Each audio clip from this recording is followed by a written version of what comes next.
어느 한 청년이 가지고 있는 망치로 마트의 잠금장치를 부수고 들어가서 진열대에 있던 시가 4,500원짜리 담배 한 갑을 훔쳐나왔다가 검거가 되었고, 그로 인해서 판사로부터 징역 8월에 선고를 받았습니다. 이 판사에 의하면 피고인이 도주를 했고, 또 망치로 마트 출입문을 부쉈고, 또 재물을 절취한 것이 범행 수법에 비해서 죄질이 좋지 않다고 말을 하고 있지만, 그럼에도 초범이고 또 피해액이 경미하기 때문에 판결을 내린다면서 징역 8개월을 내렸어요. 여러분, 담배 한 갑 훔친 것 때문에 징역 8월을 선고받았다면 여러분 어떻게 생각을 하십니까? 어떤 사람은 수백억 원을 횡령을 하고 사기를 쳐도 집행유예나 병보석으로 풀려나는 세상에서 담배 한 갑 훔친 것 때문에 징역 8개월은 이건 정말 말도 안 되는 그런 이야기처럼 느껴지지 않습니까? 그나마 초범이고 피해액이 얼마 많지 않아서 그렇지, 만일 그렇지 않았다면 더 가혹할 뻔했습니다. 이유가 있어요. 이게 특수절도죄라는 겁니다. 일반 절도죄가 아니라. 특수절도죄가 뭐냐, 야밤에 건조물의 출입문을 부수고 들어가서 훔쳐내간 것. 그러니까 일반 절도죄보다 형량이 훨씬 더 높습니다. 그러므로 징역 8개월을 선고한 것입니다. 자, 그럴지라도 이쯤 되면 이런 판결을 한 판사를 향해서 많은 사람들이 이런 판세라고 하면서 여러 가지 많은 인신공격이 난무할 수 있습니다. 여러분, 판사가 뭔지 아세요? 판사 더하기 세입니다. 여기서 다시 한번 냉정하게 생각을 해봅니다. 정말 그 판사는 과한 판결을 한 걸까요?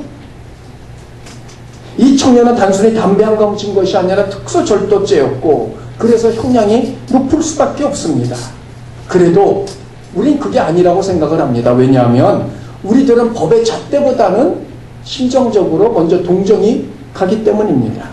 만일 판사가 법의 형량을 넘어서서 판결을 하였다면 그건 분명 잘못입니다. 아마도 이 판사는 법이 정한 형량 안에서 판결을 하였을 것이라고 생각을 합니다. 그러나 그럴지라도 심정적으로 이해하고 받아들이기 어려운 가혹한 판결 같지만, 그래도 법은 누구에게나 공평하게 적용되어야 되고 가혹하게 느껴질지언정 똑같이 그대로 적용이 되어야만 합니다. 그런데 이런 가혹함을 우리 교회와 연관을 지어서 한번 생각을 해봅니다. 요즘 세상에 비춰지는 교회의 모습이 말이 아닌 건 여러분들도 잘 알고 계시리라고 생각을 합니다. 칭찬은 고사하고 그냥 교회 존재 자체로만으로도, 혹은 우리가 가지고 있는 믿음의 그 교리적인 부분에 대한 인정을 원하고 있습니다만, 그걸 바라는 것도 사실 요원한 일이 돼버리고 말았어요.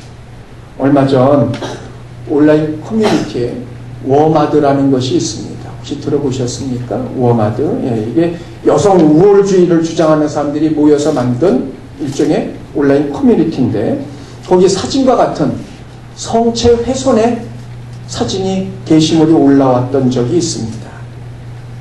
누군가가 천주교 신자인데 여자죠. 엄마 아빠에 의해서 그냥 억지로 성당에 끌려갔어요. 성당에서 매주 미사 때 성찬을 하지 않습니까? 근데 포도주는 신부가 마시고 성찬 떡을 나눠주는데, 그 떡을 받아서 먹지 않고 집에 가지고 와서 저렇게 보시는 것처럼 빨간 글씨로 예수 아무개 하고 욕을 퍼붓고 그걸 불태운 사진을 찍어서 게시물에 올렸던 겁니다. 이 게시물이 논란이 되자 이번에는 개 X 같은 여혐 소설 아웃이라고 이야기를 하면서 제목이 그거예요. 다음 사진과 같이 아예 성경을 불태워서 게시물에 올리고 있습니다. 예수님은 남성의 상징이고 성경은 남성 우월주의 시각으로 기록이 되었고, 그래서 여성 혐오 소설이고 그런 책은 불태워 다 없애버려야 된다는 겁니다. 그런 주장이에요. 이게 여러분 단지 여성 우월주의자들의 과시와 무지의 소치라고 비하해버리기에는 좀 너무 많이 나간 겁니다. 이들의 이런 행동은 천주교나 기독교 모두를 다 똑같은 것이라는 인식에서 출발하고 있겠습니다만 중요한 건 정도의 차이일 뿐이지 기독교를 바라보는 세상의 시각은 대등소이합니다. 여러분, 이들이 이런다고 해서 교회 편에 서서 교회 역성을 들어줄 사람들이 있을까요? 너무한 건 사실이지만 그렇다고 해서 기독교의 편에 서서 기독교와 교회를 편들어줄 사람들 세상에는 거의 없을 줄 압니다. 아니, 어떤 의미에서는 그들과 똑같이 말하고 그들과 똑같은 심정을 가지고 동의하고는 있지만 그럼에도 불구하고 겉으로 표현하지 못해서 심정적으로 같은 마음을 가지고 있는 사람들이 한둘이 아닐 거라는 말입니다. 교회에 대한 세상 사람들의 사회적인 신뢰도의 문제에 있어서 한국 교회가 100점 만점에 몇 점을 받으리라고 여러분 생각을 하십니까? 몇 년 전 한국교회 사회적인 신뢰도에 대한 조사에서 한국교회는 10점, 2점을 받았어요. 기독교, 천주교, 불교 3대 종교 가운데 개신교가 대사회적인 영향력이 가장 크다. 43%를 점수를 주고 있음에도 불구하고 신뢰도 입장에서는 세 종교 가운데 가장 낮을 뿐만 아니라 이건 거의 바닥이에요. 이게 기독교와 교회를 바라보는 세상의 시각이더라는 말입니다. 어제도 여러분 보신 분들도 계시겠습니다만 서울광장에서 퀴어 축제 있지 않았습니까? 그렇게 길을 쓰고 반대를 해도 또 길을 쓰고 그걸 허락을 해줘요. 어제도 퀴어 축제, 동성애 축제가 있었습니다. 이것도 그냥 보고 있을 기독교가 아니죠. 가서 거리 행진하는 거, 퍼레이드 하려는 걸 몸으로 차량을 막아쓰고 몸싸움을 벌이고 그래서 겨우 말려놨어요. 그랬더니 댓글에 달려오기를 동성애보다 기독교가 더 재수없다는 거예요. 그렇게 말리는 기독교가 말입니다. 지금 세상이 이렇게 되고 있습니다. 성도 여러분, 교회를 향한 세상의 시각이 왜 이처럼 가혹한 것일까요? 왜 세상은 교회를 신뢰는커녕 없어져야 할 대상으로 삼고 있느냐 하는 말입니다. 그 이유가 무엇일까요? 오늘 본문은 교회가 어떠해야 하는지에 대해서 말하고 있습니다. 여러분, 교회란 무엇입니까? 교회는 세상을 향한 하나님 아버지의 마음이고 목표이고 기대이고 마지막 소망입니다. 하나님은 세상을 구원하시기 위하여 이스라엘의 12지파를 일으키셨지만 이스라엘 사람들은 오직 자신들만 선민이라는 선민의식에 붙잡혀서 그런 하나님의 기대에 부응하지 못하고 무너져 내리고 말았고, 그래서 하나님은 또다시 예수님의 12제자를 일으켜서 그들을 통하여 온 세상을 구원하시려는 계획을 세우셨고, 그렇게 해서 생겨난 것이 바로 교회더라는 말입니다. 예수님은 이런 교회를 위하여 십자가에 달리시고 몸을 깨뜨리시고 피를 흘리셨습니다. 그냥 사람들끼리 모여 우리 한번 교회라는 걸 해볼까 하는 마음으로 서로 돈을 내고 건물을 얻어서 시작한 것이 교회가 아닙니다. 예수님의 살과 피를 희생으로 씨앗으로 세워진 것이 교회입니다.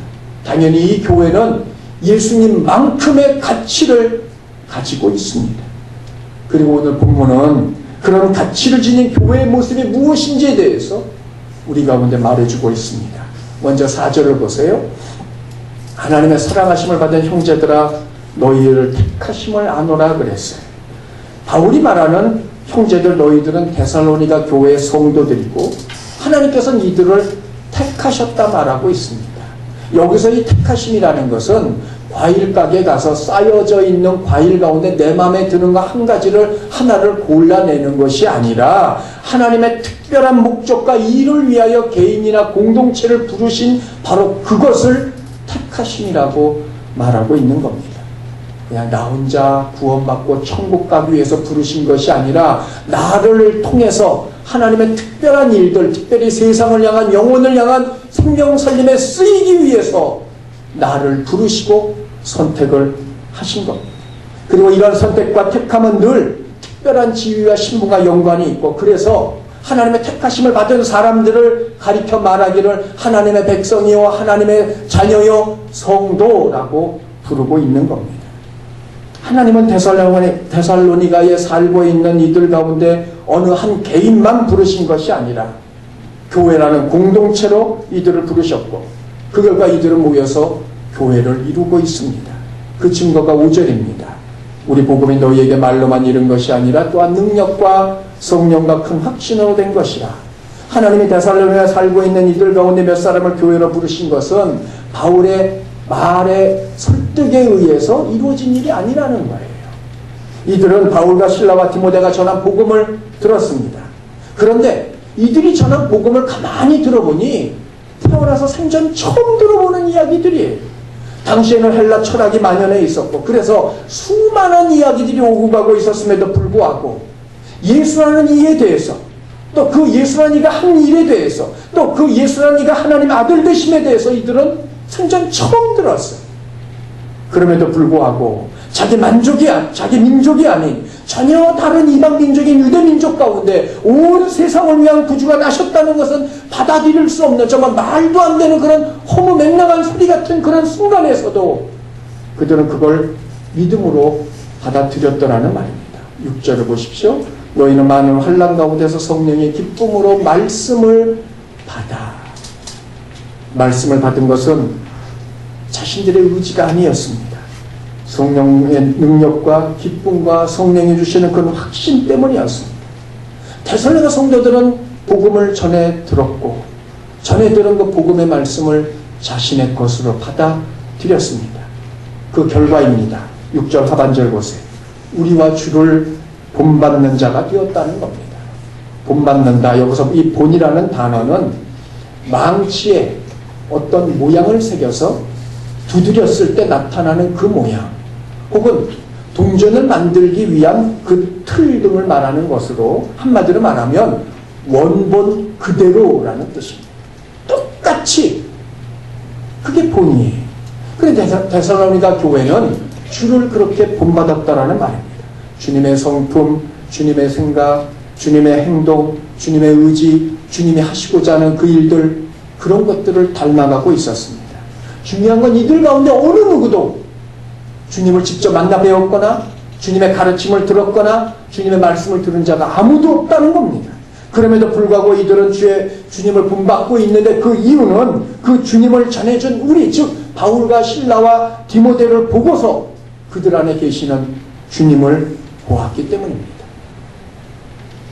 우리가 잊지 말아야 될 것이 있습니다. 세상은 저와 여러분만 보는 게 아니고 저와 여러분을 통하여 저와 여러분 안에 계시는 주님을 보고 있는 겁니다.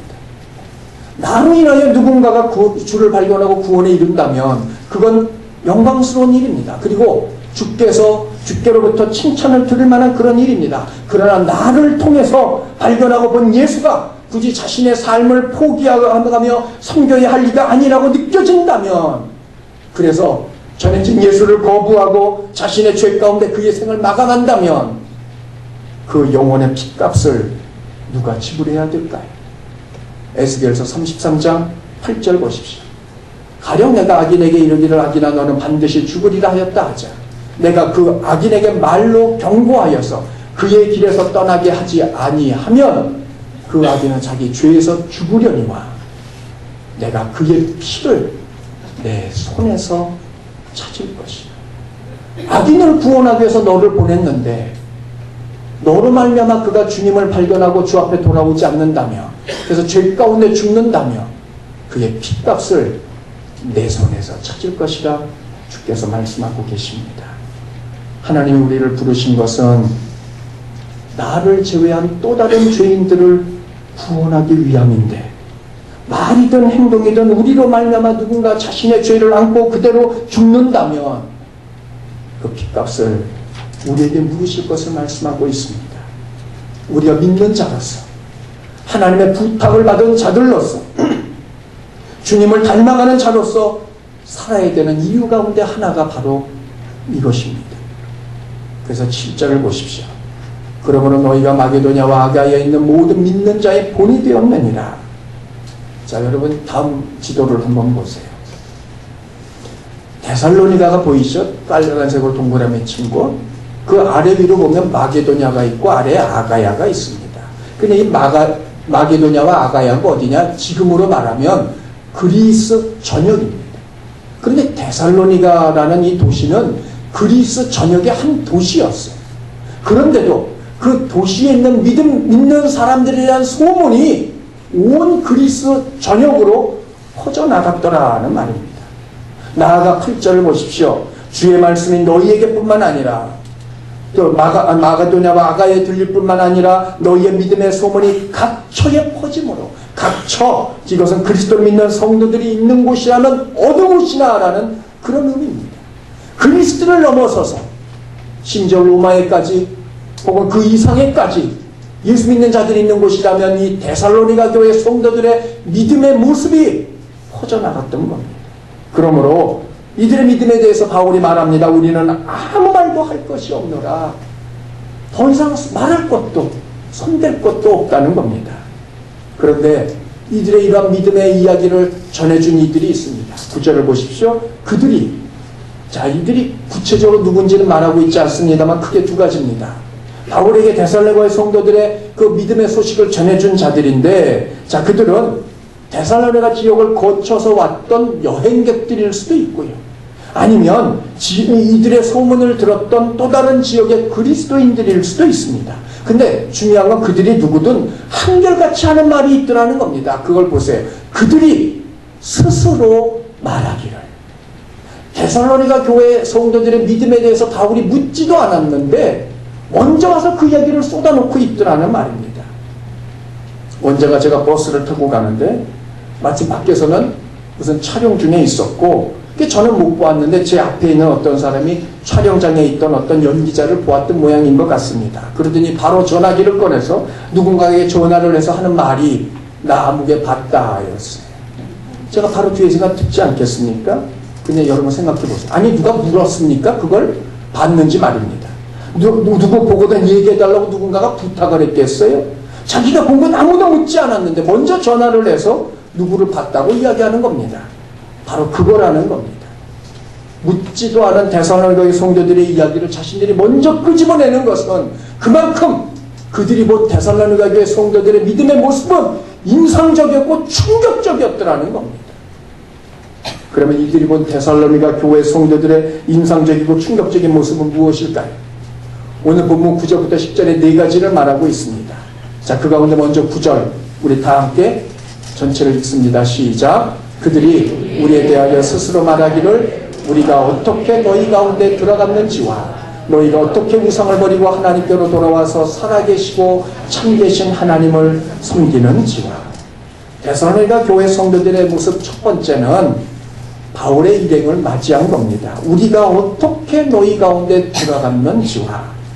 바울 일행이 빌립보를 떠나서 데살로니가에 와서 보니 믿는 사람들이 없었고, 그래서 자기들이 해오던 방식대로 유대인의 회당에 들어가서 3주간에 걸쳐 하나님 말씀을 풀어 가르쳤습니다.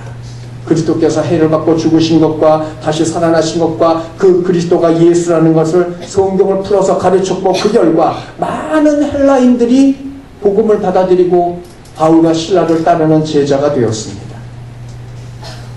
보세요. 처음 듣는 이야기, 한편으로 보면 말도 안 되는 그런 이야기. 그럼에도 불구하고 이들은 바울이 전한 그 복음을 진리로 받아들였던 겁니다. 두 번째, 그 결과 그들은 우상을 버렸습니다. 너희가 어떻게 우상을 버리고. 당시 이것은 그냥 저냥의 일이 아닙니다. 삶의 건강과 생명을 자체로 흔들 만큼 굉장히 심각한 문제였습니다. 당시에 누군가가 나무를 심으려 한다면 해당 신에게 먼저 가서 기도를 한 다음에 나무를 심어야 했습니다. 당시 누군가가 사업상 여행을 떠나야 한다면 먼저 신전을 찾아가서 기도를 드리고 난 다음에 출발을 해야만 했습니다. 만일 누군가가 자기 자녀를 결혼시키려 한다면 해당 신에게 엄숙하고도 그러나 돈이 많이 드는 제물을 들여서 제사를 지내야만 했습니다. 모든 길의 길목마다 우상들이 있었고요. 그 신들에게 밉보인다면 아마 그는 두려움에서 빠져 그 신의 노염을 풀기 전에는 잠을 제대로 이루지 못했을 겁니다. 지금 생각해보면 아무것도 아니고 우스꽝스러운 이야기들이지만 당시에는 그게 진리고 문화고 삶 자체였어요. 무엇보다 그 당시 가장 강력한 신은 로마 황제였습니다. 아우구스투스는 가이사 시저이죠. 그를 신이라고 추대에 올렸고 그런 아우구스투스를 신의 아들로 뿐만 아니라 더 나아가 모든 황제들을 신이라고 떠받들고 있던 시대가 그때였습니다. 그래서 로마 황제가 살고 있는 이 로마시를 신격화했어요. 신의 도시라고 불렀어요. 왜? 신이 살고 있으니까 말입니다. 로마의 황제를 위한 신전이 곳곳에 세워졌고 도시들마다 이 새로운 신전을 건립하는데 혈안이 되고 있습니다. 더욱이 그리스 신화에 등장하고 있는 신들의 거주지인 올림푸스 산이 이 데살로니가로부터 약 80km 떨어진 곳에 있어요. 그러니 데살로니가가 얼마나 우상의 근거지가 되었는지 우리는 여실히 알 수 있다는 말입니다. 그럼에도 불구하고 그런 우상들을 버린다는 것, 여러분 입장에서 생각을 해보세요. 집도, 휴대전화도, 컴퓨터도, 자동차도, 가족도, 내가 하고 있는 일들도, 다른 사람과 관계 모든 걸 다 끊어버리고 깊은 산속에 들어가 나 혼자 움막을 짓고 사는 것과 다를 바 없는 이 일, 여러분 이 일을 예수님 때문에 감행하실 수 있으시겠습니까? 이런 세계에 살고 있던 이들에게 어느 날 생전 처음 본 유대인 3명이 들어왔어요.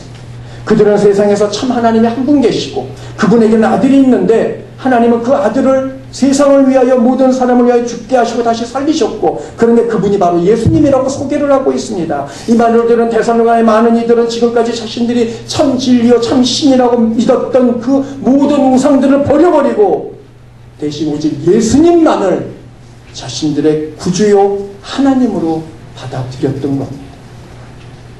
여러분에게 그렇게 결단하라면 여러분 그리하실 수 있으십니까? 우상이란 무엇입니까? 우상은 나를 위해서입니다. 절대로 우상 그 자체를 위해서 내가 섬기는 것이 아닙니다. 우상은 나를 위해서 기꺼이 헌신과 투자를 아끼지 않는 모든 것들입니다. 그런 우상을 버린다는 것은 내 삶과 안락함과 안전과 그리고 넉넉함과 편안함과 편리함 모두를 버리는 것과 다를 바가 없습니다. 그런데 데살로니가의 성도들은 그리 하였다는 말입니다. 복음을 위해서 말입니다. 그들은 우상을 버렸습니다. 그리고 그 다음 세 번째, 사시고 참되신 하나님만을 섬겼습니다.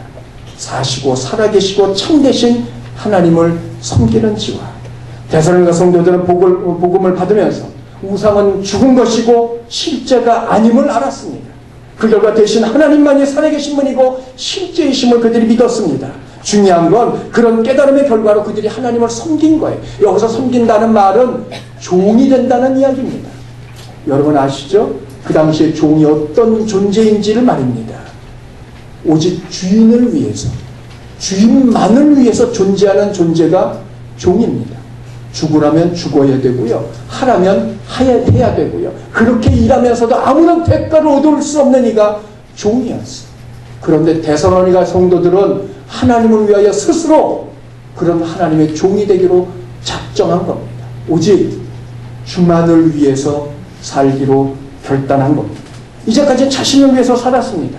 돈도, 자녀도, 가정도, 명예도, 안락함도, 편안함도 모두 다 자기를 위한 것들이었고, 그래서 우상을 섬겼어요. 그런데 이제는 그 주인을 자신이 아닌 주님으로 바꿔버린 겁니다.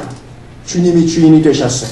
모든 삶의 초점을 방식도, 태도도, 자세도, 생각도 주께로 고정하고 있습니다. 마지막 네 번째입니다. 10절 우리 다시 한번 다 함께 읽습니다. 표시된 부분만 시작. 또 죽은 자들 가운데서 다시 살리신 그의 아들이 하늘로부터 강림하실 것을 너희가 어떻게 기다리는지를 하고 말씀하고 있어요. 앞서 데살로니가 성도들은 모든 삶의 초점을 주께 맞추고 있노라 말씀을 드렸습니다. 그런데 그 이유가 바로 주님의 재림을 기다리고 있기 때문입니다. 이들은 가르침을 받은 대로 주께서 죽으시고 죽은 자 가운데 다시 살아나신 것과 그 주님께서 다시 오실 것, 즉 재림을 믿었습니다. 그러나 이 믿음은 막연한, 분명 있기는 하겠지만 나하고는 직접적으로 상관없는 먼 미래 얘기로 받아들인 것이 아닙니다. 내 삶의 현장에서 이루어지는 주님의 재림, 하나님의 임재라는 겁니다. 이걸 우리가 흔히 가리켜 코람데오라고 부르고 있어요. 하나님 앞에서라는 뜻입니다. 내가 지금 하나님 앞에 있다는 그 생각인 거죠. 흔히 요즘 시대를 가리켜 CCTV 녹화의 시대라고 이야기를 합니다. 대략적으로 사람들이 CCTV에 녹화가 되고 노출이 되는 시간이 사람당 9초당 한 번이라는 거예요. 여러분 생각을 한번 해보세요. 9초당 한 번꼴로 내가 녹화가 되고 있다는 것. 더더군다나 요즘은 차량에 블랙박스까지 있어서 집안에 있는 것을 제외하면 나머지 시간은 거의 다 대부분 내 동선이, 내 행적이 그대로 녹화가 되고 있다고도 과언이 아닐 줄 압니다. 문제는 그런 내 모습이 전국적으로 반영이 된다고 가정했을 때입니다. 물론 그런 일은 있을 수 없겠습니다만, 그럼에도 불구하고 만일 그런 일이 벌어진다면 여러분 하루를 어떻게 보내시겠습니까? 어떤 목사님이 북한 당국의 초청으로 북한을 방문한 적이 있습니다. 하루 일과를 마치고 호텔에 들어가 잠을 자는데 이 양반이 그냥 양복 웃도리만 벗고 조끼도 벗지 못하고 넥타이를 그냥 맨 채 그대로 침대에 누워서 그대로 잠을 잤다는 거예요. 움직이지도 못하고. 왜요? 호텔에서 녹화가 되고 있다는 소리를 들었기 때문입니다. 혹시라도 있을지 모를 빌미를 주지 않기 위해서. 언젠가 어느 도둑이 자기 앞에 서 있는 사람의 가방에서 지갑을 몰래 꺼내는 장면이 CCTV에 녹화가 됐어요. 이 양반은 이 CCTV가 있는 걸 모르고 지갑을 꺼내다 이렇게 보니까 CCTV가 있는 거예요. 도로 늘 수도 없고 지갑을 바닥에 떨어뜨리고는 앞에 사람 어깨를 쳐서 지갑이 떨어졌다고 이야기를 해주면서 CCTV를 흘끔흘끔 쳐다보는 장면을 본 적이 있습니다. 여러분 우리라고 별다를까요? 전국적으로 방영은 안 되겠지만 분명 우리의 행동 그대로 녹화되어 있고 그래서 우리가 한 모든 말들 역시 그대로 녹음이 되고 있다는 겁니다. 세상에는 그런 TV, 그런 녹음기는 없겠지만 하늘나라는 있습니다. 또한 하늘나라에도 실제적으로 그런 기계는 없겠지만 하나님 자체가 그런 분입니다. 그런 하나님께서 행하시는 모습을 보십시오. 로마서 2장 6절입니다. 하나님께서 각 사람에게 그 행한 대로 보응하시되, 보응이라는 말은 그대로 되갚아준다는 겁니다. 그가 말한 그대로, 그가 행동한 그대로 그대로 주시겠다는 겁니다. 데살로니가 성도들은 성경을 가지고 있지 않았지만 이 진리는 알았습니다. 그래서 주님이 오시는 날 자신들이 행하실 것을 갚으실 것을 기대하며 그들은 우상을 버렸고 사신 하나님을 섬기는 모습으로 주 앞에 돌아갔던 겁니다. 혹시 여러분 가운데 나니아 연대기라는 책을 읽어보신 분이 계십니까? 이 나니아 연대기의 저자이자 전 시대를 걸쳐서 영향력 있는 기독교인 가운데 한 사람인 C.S. 루이스라는 사람이 이런 말을 하였습니다. 천국에서의 삶을 준비하지 않는 사람은 지상에서의 삶을 위한 준비도 하지 않는 사람이다. 내세에 대해서 가장 많이 생각하는 그 사람이야말로 이 세상을 위해서도 가장 많은 일을 할 수 있고, 그리스도인들이 이 세상에서 그리스도인을 그렇게 무능한 대접을 받는 이유는 다음 세상에 대해서 생각하지 않기 때문이다. 천국을 목표로 하면 세상에 전념하게 될 것이다. 그러나 땅을 목표로 하는 사람은 천국에서든 땅에서든 어디서든 아무것도 되지 못할 것이다. 데살로니가 성도들은 천국을 믿었습니다. 천국을 목표로 살았습니다. 이것이 데살로니가의 성도들의 모습이었고, 이런 성도들의 모습은 온 세상에 퍼져나갔던 겁니다. 저는 2주 전에 3절을 중심으로 바로 그 교회란 제목으로 말씀을 드렸습니다. 그리고 오늘 본문은 그 교회가 교회됨의 증거가 무엇인지에 대해서 지금 말씀을 드리고 있습니다. 교회가 교회됨의 증거, 성도가 성도됨의 증거, 그 복음을 그대로 받아들이는 겁니다. 받아들이면서 내가 왜곡하지 않는 겁니다. 내 마음에 맞게, 내 입맛에 맞게 변형시키는 것이 아닙니다. 전해진 복음 그대로 받아들이는 겁니다. 그리고 내 삶 속에 있는 모든 우상들을 버리는 겁니다. 오직 사시고 참되신 하나님만 섬기는 겁니다. 주님의 재림을 기대하며 살아가는 겁니다. 이것이 교회의 교회됨의 증거이고 성도의 성도됨의 증거입니다. 이에 대해서 교회가 그래야 하는 것, 성도가 그렇게 살아야 하는 것 맞는 말이지만 지금 내 현실을 바라보면 발등에 떨어진 불이 있기 때문에 그것 먼저 해결해야 되는 것 아니냐 말하는 분도 혹 있을 수 있습니다. 당장에 먹고 사는 문제, 오늘 해결하지 못하면 내일은 문을 닫아야 하는 그런 심각한 어려움, 하루하루가 버겁고 참아내기 어려운 그런 일들, 지금 당장 병원에 입원해서 조처를 취해야 되는 그런 위급한 상황, 남의 일은 말할 것도 없고 내일로 인해서 밤잠을 자지 못하고 있는 그런 수많은 날들이 내게 남아있는데, 그런 삶이 내 삶 속에 가득한데 교회의 증거가, 성도의 증거됨이 지금 당장 나와 무슨 관계가 있느냐 생각하는 분도 계실 수 있으리라고 생각을 합니다. 저 역시도 그런 현실과 현장에 대해서 인정을 할 수밖에 없습니다. 또한 인정합니다. 그런데 그 가운데 우리가 오늘 본문을 중심으로 한 가지를 깊이 생각해 보았으면 좋겠습니다. 6절 우리 다시 한번 다 함께 읽습니다. 시작. 또 너희는 많은 환난 가운데서 성령의 기쁨으로 말씀을 받아 우리와 주를 본받는 자가 되었으니. 여러분, 데살로니가의 성도들은 아무런 문제가 없는 가운데, 편안한 가운데 복음을 받고 주를 본받은 자가 된 것이 아닙니다. 많은 환난 가운데서 그들은 그렇게 행했던 겁니다.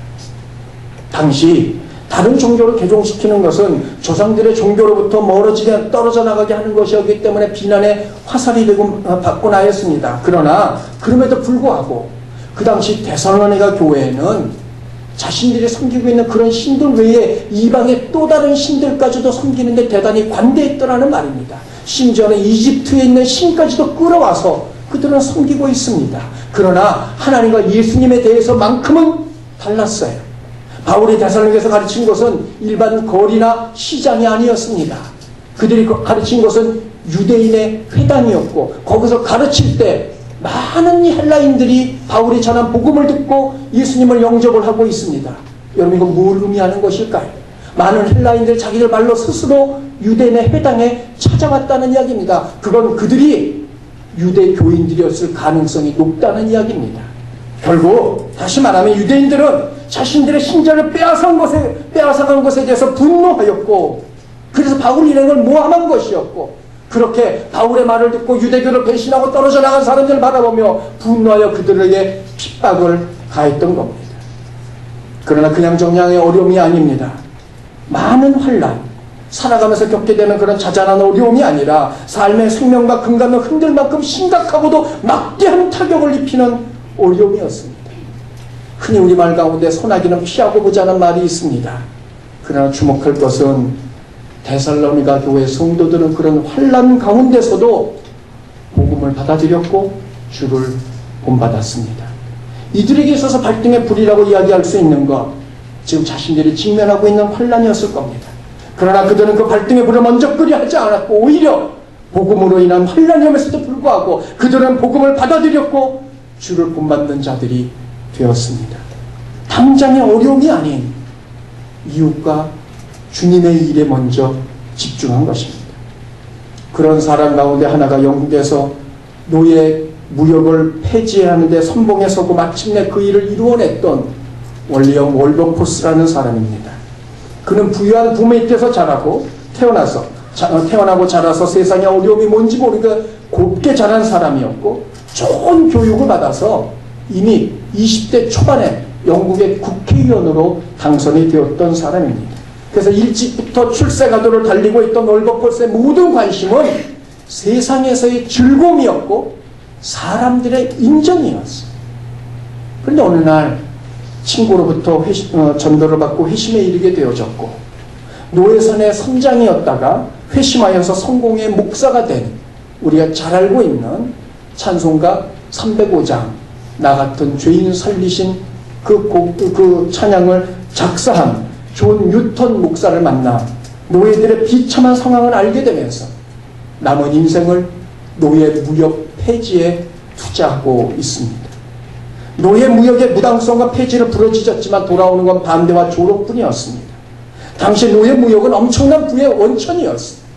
영국에서 생산된 생산품을 가지고 아프리카로 가서 팔고요, 거기서 소위 말하면 잡아들인 흑인들을 데리고 와서 아메리카에 팔고요, 다시 아메리카에선 설탕을 사와서 영국에 되팔았던 겁니다. 이런 삼중의 무역을 통해서 이 상인들은 막대한 부를 축적할 수 있었습니다. 이런 무역을 하는 사람들은 늘 그렇듯이 정치권과 결탁이 되어져 있었기 때문에 노예 무역을 폐지해야 된다는 말은 계란으로 바위치기였습니다.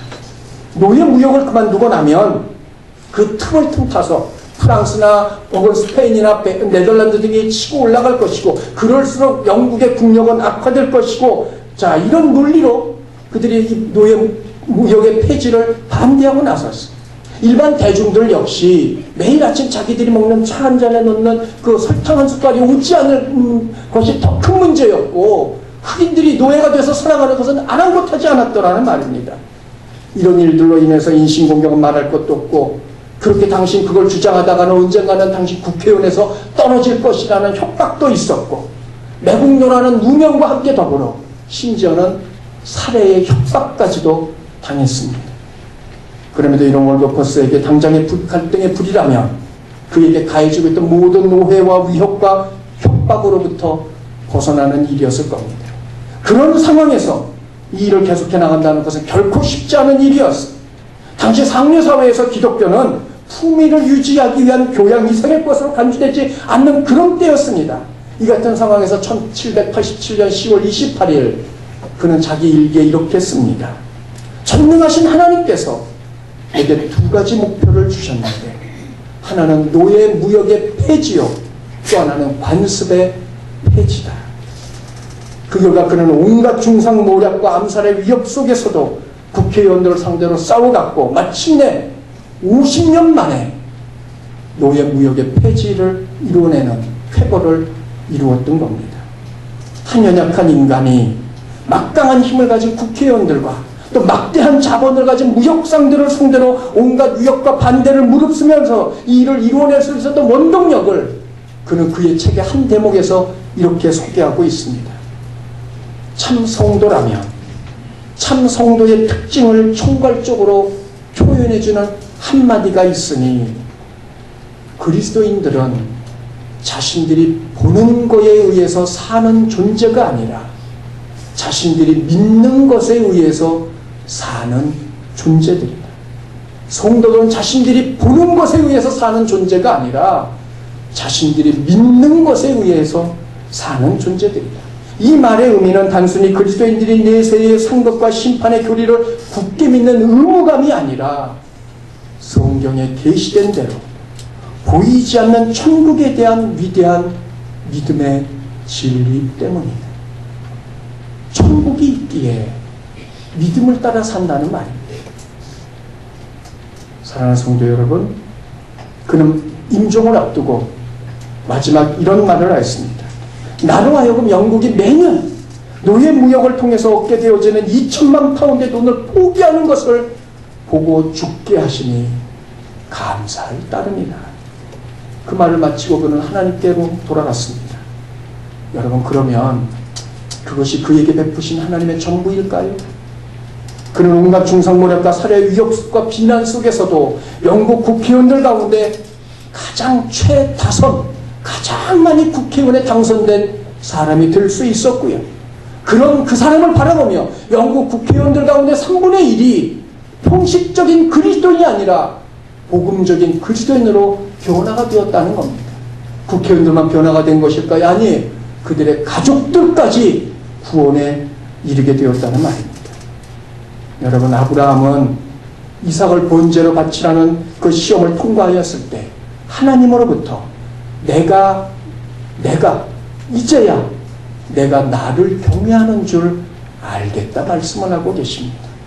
주목할 것은 하나님의 이 인정 이후에는 아브라함을 향한 어떤 고난도 어떤 시험도 없었다는 겁니다. 그리스도인들을 위한 사단의 모략 가운데 가장 핵심적인 것 하나가 무엇인지 아십니까? 그건 급한 일입니다. 늘 성도들로 하여금 급한 일에 몰두하게 만들므로 말미암아 정작 감당하고 해내야 될 가장 중요한 하나님의 일에 대해서는 등한시하게 만들고 있더라는 겁니다. 사랑하는 성도 여러분, 하나님은 우리의 사정과 형편을 잘 알고 계십니다. 우리가 어떤 처지인지, 우리의 발등의 불이 무엇인지 너무도 잘 알고 계십니다. 그런데 그럼에도 불구하고 하나님께서 우리에게 무언가를 말씀하고 계시는 것이 있다면 하나님께서 그렇게 말씀하시는 이유가 무엇인지를 깊이 생각해야만 합니다. 그건 우리가 해야 될 정작 중요한 일이 무엇인지를 우리에게 말씀하고 있는 겁니다. 급한 일이 있는데 하나님께서 아무 말씀도 하지 않으신다면 우리는 당연히 그 일을 먼저 해야 될 줄 압니다. 그러나 급한 일이 있음에도 불구하고 우리에게 말씀하시는 것이 있다면 하나님의 그 말씀의 의미를 우리는 이해해야 한다는 말입니다. 아브라함에게 급한 일은 말씀의 순종이 아니라 어떻게 해서든 자기 아들 이삭을 살리는 것이었습니다. 그런 아브라함은 먼저 하나님 말씀을 따랐고 하나님은 그런 아브라함을 위하여 아브라함 모르게 양을 준비해 두셨습니다. 급한 일, 발등에 떨어진 불과 같은 일들이 있습니다. 그럴지라도 주께서 말씀하신다면 이웃과 주님을 위하여 먼저 주목하십시오. 집중하십시오. 그 일을 감당하십시오. 모두가 잘 알고 있는 구절입니다. 마태복음 6장 33절입니다. 다 함께 읽습니다. 시작. 그런즉 너희는 먼저 그의 나라와 그의 일을 구하라. 그러면 이 모든 것을 너희에게 더하시리라. 사람에게 있어서 먹고 마시고 자고 하는 이 일도 왜 더 중요하고 더 급한 일이 무엇입니까? 그럼에도 주께서 말씀하십니다. 그럴지라도 너희는 먼저 그의 나라와 의를 구하라. 그러면 이 모든 것들을 너희에게 더하여 주시리라. 솔로몬을 보세요. 일천 번제 후에 하나님께서 네가 원하는 것이 무엇이냐 내가 그것을 너에게 시행하리라 말씀하실 때 솔로몬은 자기 백성을 이끌고 나갈 하나님의 지혜를 구하고 있습니다. 자신을 위하여 부도, 자신을 위하여 건강도, 대적의 죽음도 원하고 있는 것이 아니라 하나님의 백성을 이끌고 나갈 지혜를 구하였고 그 결과 하나님은 그가 구하지 않은 부와 명예와 지위까지도 그에게 허락하고 계십니다. 그것이 하나님의 마음에 합하였기 때문입니다. 성도 여러분, 어려운 일이 있으십니까? 당장 해결해야 될 급한 일이 있습니까? 그럼에도 주께서 말씀하시는 것이 있습니까? 먼저 그 일 가운데 그 일 속에 감춰진 주의 나라와 의가 무엇인지 살펴보시고 그걸 구하십시오. 그리고 그렇게 행하십시오. 하나님께서는 여러분이 구하지 않은 것까지도 주실 줄 압니다. 왜 세상은 교회에 대해서 가혹한 것일까요? 왜 세상은 교회를 신뢰의 대상이 아닌 없어져야 될 대상으로 보고 있는 것일까요?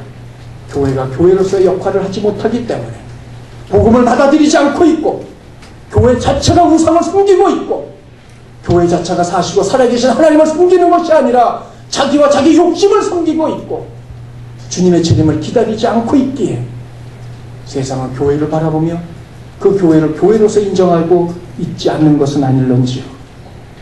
어려운 일을 만났을 때 우리는 왜 하필 나입니까? 라고 묻습니다만 우리가 정작 물어야 될 것은 왜 하필 나입니까가 아니라 왜 하필 내가 그리고 우리가 아니어야 합니까를 우리는 물어야 됩니다.